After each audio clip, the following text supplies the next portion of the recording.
Hello everyone!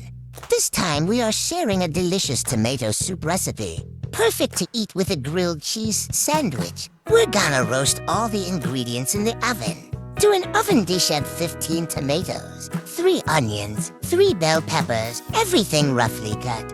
For seasoning, add oregano, thyme, and pepper to taste. Then season with salt. Finally, add olive oil. Mix perfectly all the ingredients.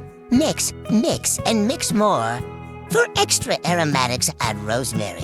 Let's not forget another of our favorite ingredients. We roasted 2 heads of garlic, but use just 1 for the soup. For extra flavor, add chillis. Finally, roast in the oven at 180 degrees Celsius for 40 minutes. Now the ingredients are ready for our tomato soup. Add all the ingredients to a blender. Don't forget the garlic. Finally, blend till smooth.